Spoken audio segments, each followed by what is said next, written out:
अथ श्री रुद्र स्तोत्रम्। नमो देवाय महते देवदेवाय शूलिने त्र्यंबकाय त्रिनेत्राय योगिनां पतये नमः। नमोस्तु देवदेवाय महादेवाय वेधसे शंभवे स्थाणवे नित्यं शिवाय परमात्मने नमः। सोमाय रुद्राय महाग्रासाय हेतवे प्रपद्येऽहं विरूपाक्षं शरण्यं ब्रह्मचारिणं महादेवं महायोगमीशानं त्वम्बिकापतिं योगिनां योगदाकारं योगमायासमाहृतं योगिनां गुरुमाचार्यं योगगम्यसनातनं संसारतारणं रुद्रं ब्रह्माणं ब्रह्मणोऽधिपं शाश्वतं सर्वगं शान्तं ब्रह्माणं ब्राह्मणप्रियं कपर्दिनं कलामूर्तिम् अमूर्तिम् अमरेश्वरम् एकमूर्तिं महामूर्तिं वेदवेद्यं सतां गतिं नीलकण्ठं विश्वमूर्तिं व्यापिनं विश्वरेतसं कालाग्निं कालदहनं कामिनं कामनाशनं नमामि गिरिशं देवं चन्द्रावयवभूषणं त्रिलोचनं लेलिहानम् आदित्यं परमेष्ठिनम् उग्रं पशुपतिं भीमं भास्करं तमसः परं। नमो देवाय महते देवदेवाय शूलिने त्र्यंबकाय त्रिनेत्राय योगिनां पतये नमः। नमोस्तु देवदेवाय महादेवाय वेधसे शंभवे स्थाणवे नित्यं शिवाय परमात्मने नमः। सोमाय रुद्राय महाग्रासाय हेतवे प्रपद्येऽहं विरूपाक्षं शरण्यं ब्रह्मचारिणं महादेवं महायोगमीशानं त्वम्बिकापतिं योगिनां योगदाकारं योगमायासमाहृतं योगिनां गुरुमाचार्यं योगगम्यसनातनं संसारतारणं रुद्रं ब्रह्माणं ब्रह्मणोऽधिपं शाश्वतं सर्वगं शान्तं ब्रह्माणं ब्राह्मणप्रियं कपर्दिनं कलामूर्तिम् अमूर्तिम् अमरेश्वरम् एकमूर्तिं महामूर्तिं वेदवेद्यं सतां गतिं नीलकण्ठं विश्वमूर्तिं व्यापिनं विश्वरेतसं कालाग्निं कालदहनं कामिनं कामनाशनं नमामि गिरिशं देवं चन्द्रावयवभूषणं त्रिलोचनं लेलिहानम् आदित्यं परमेष्ठिनम् उग्रं पशुपतिं भीमं भास्करं तमसः परं। नमो देवाय महते देवदेवाय शूलिने त्र्यंबकाय त्रिनेत्राय योगिनां पतये नमः। नमोस्तु देवदेवाय महादेवाय वेधसे शंभवे स्थाणवे नित्यं शिवाय परमात्मने नमः। सोमाय रुद्राय महाग्रासाय हेतवे प्रपद्येऽहं विरूपाक्षं शरण्यं ब्रह्मचारिणं महादेवं महायोगमीशानं त्वम्बिकापतिं योगिनां योगदाकारं योगमायासमाहृतं योगिनां गुरुमाचार्यं योगगम्यसनातनं संसारतारणं रुद्रं ब्रह्माणं ब्रह्मणोऽधिपं शाश्वतं सर्वगं शान्तं ब्रह्माणं ब्राह्मणप्रियं कपर्दिनं कलामूर्तिम् अमूर्तिम् अमरेश्वरम् एकमूर्तिं महामूर्तिं वेदवेद्यं सतां गतिं नीलकण्ठं विश्वमूर्तिं व्यापिनं विश्वरेतसं कालाग्निं कालदहनं कामिनं कामनाशनं नमामि गिरिशं देवं चन्द्रावयवभूषणं त्रिलोचनं लेलिहानम् आदित्यं परमेष्ठिनम् उग्रं पशुपतिं भीमं भास्करं तमसः परं नमो देवाय महते देवदेवाय शूलिने त्र्यम्बकाय त्रिनेत्राय योगिनां पतये नमः। नमोऽस्तु देवदेवाय महादेवाय वेधसे शम्भवे स्थाणवे नित्यं शिवाय परमात्मने नमः। सोमाय रुद्राय महाग्रासाय हेतवे प्रपद्येऽहं विरूपाक्षं शरण्यं ब्रह्मचारिणं महादेवं महायोगमीशानं त्वम्बिकापतिं योगिनां योगदाकारं योगमायासमाहृतं योगिनां गुरुमाचार्यं योगगम्यसनातनं संसारतारणं रुद्रं ब्रह्माणं ब्रह्मणोऽधिपं शाश्वतं सर्वगं शान्तं ब्रह्माणं ब्राह्मणप्रियं कपर्दिनं कलामूर्तिम् अमूर्तिम् अमरेश्वरम् एकमूर्तिं महामूर्तिं वेदवेद्यं सतां गतिं नीलकण्ठं विश्वमूर्तिं व्यापिनं विश्वरेतसं कालाग्निं कालदहनं कामिनं कामनाशनं नमामि गिरिशं देवं चन्द्रावयवभूषणं त्रिलोचनं लेलिहानम् आदित्यं परमेष्ठिनम् उग्रं पशुपतिं भीमं भास्करं तमसः परं नमो देवाय महते देवदेवाय शूलिने त्र्यम्बकाय त्रिनेत्राय योगिनां पतये नमः। नमोऽस्तु देवदेवाय महादेवाय वेधसे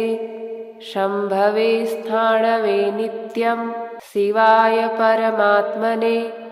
नमः। सोमाय रुद्राय महाग्रासाय हेतवे प्रपद्येऽहं विरूपाक्षं शरण्यं ब्रह्मचारिणं महादेवं महायोगमीशानं त्वम्बिकापतिं योगिनां योगदाकारं योगमायासमाहृतं योगिनां गुरुमाचार्यं योगगम्यसनातनं संसारतारणं रुद्रं ब्रह्माणं ब्रह्मणोऽधिपं शाश्वतं सर्वगं शान्तं ब्रह्माणं ब्राह्मणप्रियं कपर्दिनं कलामूर्तिम् अमूर्तिम् अमरेश्वरम् एकमूर्तिं महामूर्तिं वेदवेद्यं सतां गतिं नीलकण्ठं विश्वमूर्तिं व्यापिनं विश्वरेतसं कालाग्निं कालदहनं कामिनं कामनाशनं नमामि गिरिशं देवं चन्द्रावयवभूषणं त्रिलोचनं लेलिहानम् आदित्यं परमेष्ठिनम् उग्रं पशुपतिं भीमं भास्करं तमसः परं नमो देवाय महते देवदेवाय शूलिने त्र्यम्बकाय त्रिनेत्राय योगिनां पतये नमः। नमोऽस्तु देवदेवाय महादेवाय वेधसे शम्भवे स्थाणवे नित्यं शिवाय परमात्मने नमः। सोमाय रुद्राय महाग्रासाय हेतवे प्रपद्येऽहं विरूपाक्षं शरण्यं ब्रह्मचारिणं महादेवं महायोग मीशानं त्वम्बिकापतिं योगिनां योगदाकारं योगमायासमाहृतं योगिनां गुरुमाचार्यं योगगम्यसनातनं संसारतारणं रुद्रं ब्रह्माणं ब्रह्मणोऽधिपं शाश्वतं सर्वगं शान्तं ब्रह्माणं ब्राह्मणप्रियं कपर्दिनं कलामूर्तिम् अमूर्तिम् अमरेश्वरम् एकमूर्तिं महामूर्तिं वेदवेद्यं सतां गतिं नीलकण्ठं विश्वमूर्तिं व्यापिनं विश्वरेतसं कालाग्निं कालदहनं कामिनं कामनाशनं नमामि गिरिशं देवं चन्द्रावयवभूषणं त्रिलोचनं लेलिहानम् आदित्यं परमेष्ठिनम् उग्रं पशुपतिं भीमं भास्करं तमसः परं नमो देवाय महते देवदेवाय शूलिने त्र्यम्बकाय त्रिनेत्राय योगिनां पतये नमः। नमोऽस्तु देवदेवाय महादेवाय वेधसे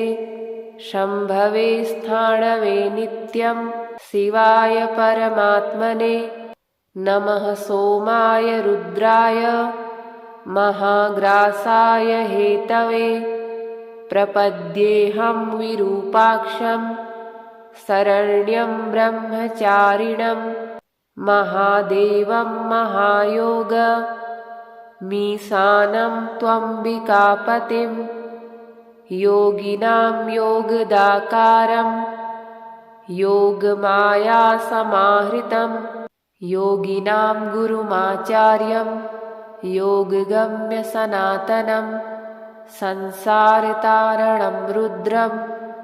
ब्रह्माणं ब्रह्मणोऽधिपं शाश्वतं सर्वगं शान्तं ब्रह्माणं ब्राह्मणप्रियं कपर्दिनं कलामूर्तिम् अमूर्तिम् अमरेश्वरम् एकमूर्तिं महामूर्तिं वेदवेद्यं सतां गतिं नीलकण्ठं विश्वमूर्तिं व्यापिनं विश्वरेतसं कालाग्निं कालदहनं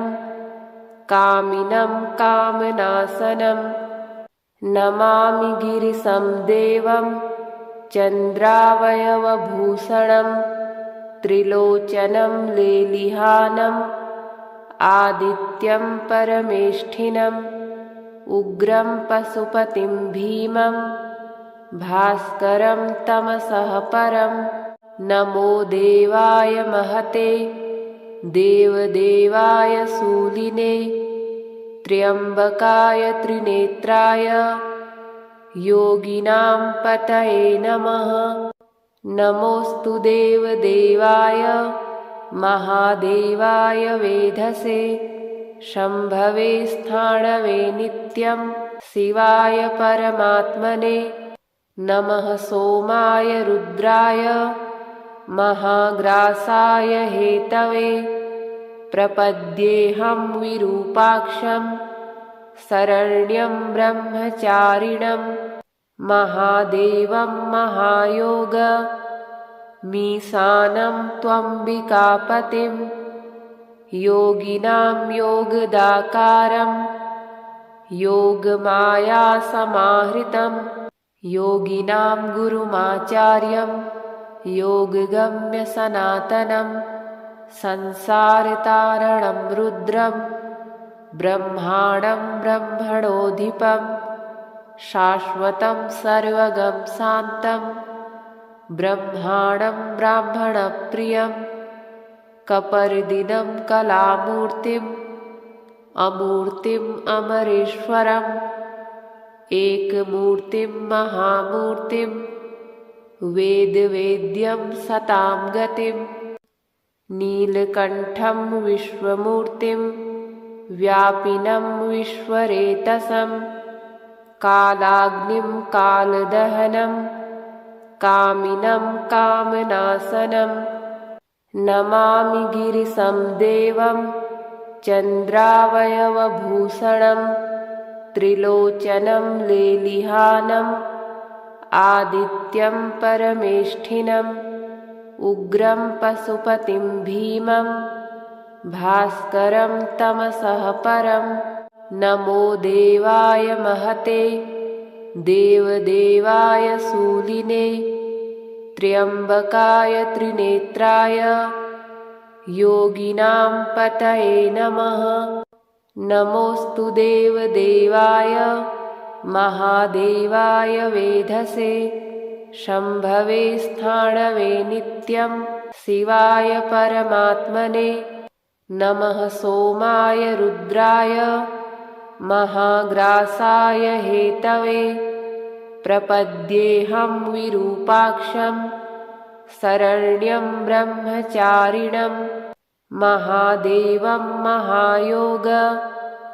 मीशानं त्वम्बिकापतिं योगिनां योगदाकारं योगमायासमाहृतं योगिनां गुरुमाचार्यं योगगम्य सनातनं संसारतारणं रुद्रं ब्रह्माणं ब्रह्मणोऽधिपं शाश्वतं सर्वगं शान्तं ब्रह्माणं ब्राह्मणप्रियं कपर्दिनं कलामूर्तिम् अमूर्तिम् अमरेश्वरम् एकमूर्तिं महामूर्तिं वेदवेद्यं सतां गतिं नीलकण्ठं विश्वमूर्तिं व्यापिनं विश्वरेतसं कालाग्निं कालदहनं कामिनं कामनाशनं नमामि गिरिशं देवं चन्द्रावयवभूषणं त्रिलोचनं लेलिहानम् आदित्यं परमेष्ठिनम् उग्रं पशुपतिं भीमं भास्करं तमसः परं नमो देवाय महते देवदेवाय शूलिने त्र्यम्बकाय त्रिनेत्राय योगिनां पतये नमः। नमोऽस्तु देवदेवाय महादेवाय वेधसे शम्भवे स्थाणवे नित्यं शिवाय परमात्मने नमः। सोमाय रुद्राय महाग्रासाय हेतवे प्रपद्येऽहं विरूपाक्षं शरण्यं ब्रह्मचारिणं महादेवं महायोग मीशानं त्वम्बिकापतिं योगिनां योगदाकारं योगमायासमाहृतं योगिनां गुरुमाचार्यं योगगम्यसनातनं संसारतारणं रुद्रं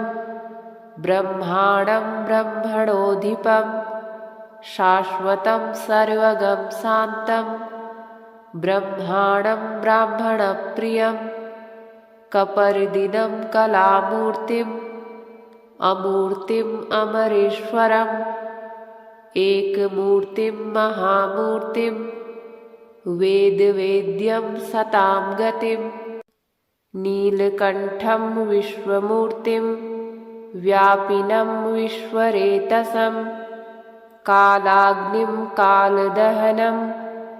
कामिनं कामनाशनं नमामि गिरिशं देवं चन्द्रावयवभूषणं त्रिलोचनं लेलिहानम्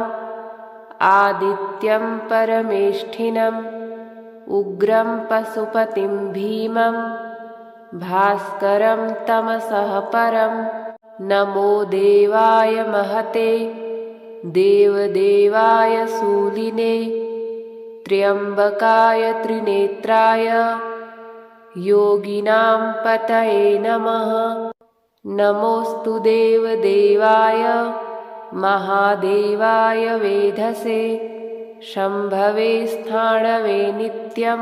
शिवाय परमात्मने नमः। सोमाय रुद्राय महाग्रासाय हेतवे प्रपद्येऽहं विरूपाक्षं शरण्यं ब्रह्मचारिणं महादेवं महायोगमीशानं त्वम्बिकापतिं योगिनां योगदाकारं योगमायासमाहृतं योगिनां गुरुमाचार्यं योगगम्यसनातनं संसारतारणं रुद्रं ब्रह्माणं ब्रह्मणोऽधिपं शाश्वतं सर्वगं शान्तं ब्रह्माणं ब्राह्मणप्रियं कपर्दिनं कलामूर्तिम् अमूर्तिम् अमरेश्वरम् एकमूर्तिं महामूर्तिं वेदवेद्यं सतां गतिं नीलकण्ठं विश्वमूर्तिं व्यापिनं विश्वरेतसं कालाग्निं कालदहनं कामिनं कामनाशनं नमामि गिरिशं देवं चन्द्रावयवभूषणं त्रिलोचनं लेलिहानम् आदित्यं परमेष्ठिनम् उग्रं पशुपतिं भीमं भास्करं तमसः परं